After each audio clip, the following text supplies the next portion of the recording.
Ang dami talagang kainan sa Hong Kong. Pero that day, meron kaming nadaanan at na-curious kami. Yun na yung Chim Chai Kee Restaurant dito sa may Wellington Street, malapit sa hotel namin. Ito naman ang loob ng maganda at simpleng coffee shop na tinambayan namin sa tapat lang ng Chim Chai Kee Restaurant. At dito sa Hong Kong, timing lang sa pagtawid. Lunchtime na at ita-try namin tong Chim Chai Kee na nasa likod na Michelin rated.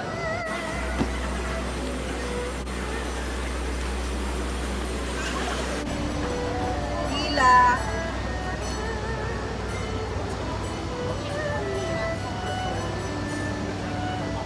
So dito kami kakain today kasi nakalagay sa Michelin Guide, best of the best Hong Kong flavors, Chim Chai Kee sa Wellington Street. Ayan na si Papu, nakapila na. Papu, ito bang pinipilahan mo ay hype beast? Hype noodles. No, hype noodles to. Dito hype streetwear. Dami kayo ano. Michelin oh. Oh, makaupo kaya kami kahit walang reservation. Siguro naman ano. Gutom na kami. Michelin 2018, 2017, 2019. Grabe, pinakyaw na. Hindi pa masyado mahal. Okay na, Kitrons 32. Yan ang price range. Mahal na soft drinks ha. 10. Ay, times 7, 70 pesos.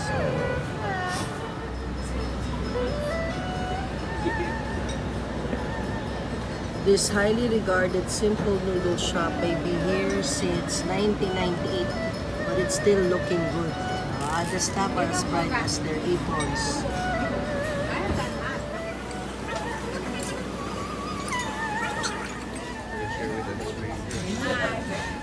Hi. Share a table. Share a table with a friend.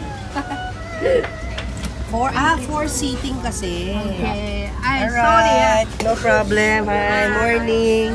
Share a table with a friend. Kasi sobrang puno. Share na yung table. Hello. Hello. Later. Ang bilis at siya na agad-agad. Kasi luto na. And look at the pila outside. The line outside. May line na. Buti tayo, hindi mahaba line. Actually, walang line nung dumating tayo. Ito na yung award-winning soup. Tikman mo nga, award-winning ba talaga, babe?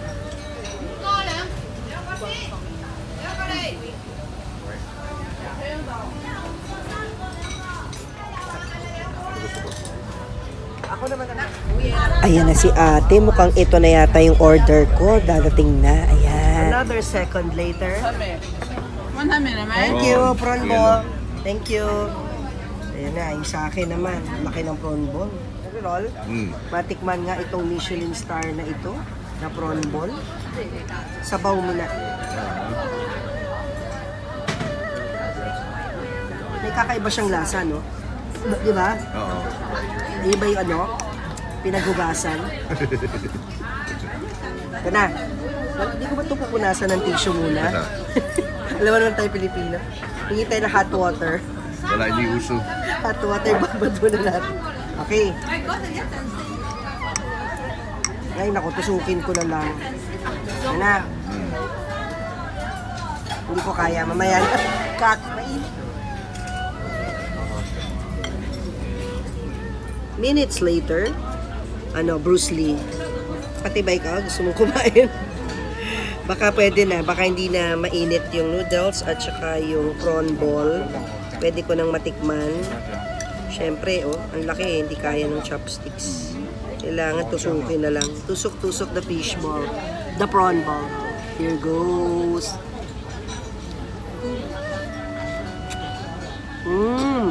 Sarap. Sarap. Ito ang masarap, yung pinaka prawn ball. It's really good. And oops, ganap. One more try, take 2. In fairness, masarap siya at malaki ang prawn ball. How's your noodle, babe? Okay naman. Mas masarap din sa'yo. Kasi yan ano eh. White flat noodle. Parang flat noodles. Masarap yung maliliit yung noodles. Parang Vietnamese style yun sa'yo. Siyempre, in-experience ko rin itong noodles ni Julius. Medyo boring. Matabang, walang lasa. Mas maganda. Mas masarap pa rin yung order ko. Wala tinulsikan ko yung phone mo. Ito masarap. Masarap din naman yung nasa harap natin.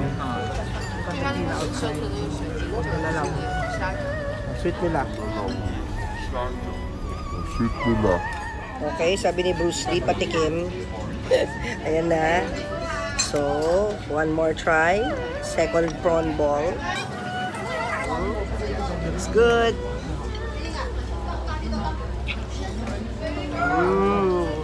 Sarap. Yummy talaga. Promise. Deserve niyang Michelin niya na rating. Sarap. Ito naman yung noodles nila. Looks good. Also, prawn ball.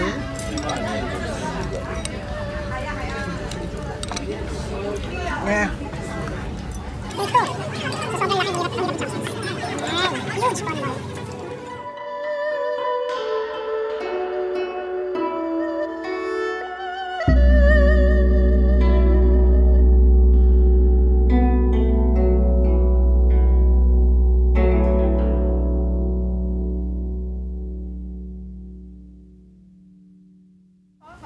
Bye-bye. Enjoy. Super good. Delicious. Delicious. Thank you. So, sarap. Winner ang experience. Ito na yung pila sa labas. O, haba na, o. Sa may, anong street ko? Basta malapit sa hotel namin, Chungwan. Punta na kami sa Wellington Street pala. Ayan o. Wellington Street. Oh, yan. Wellington Street.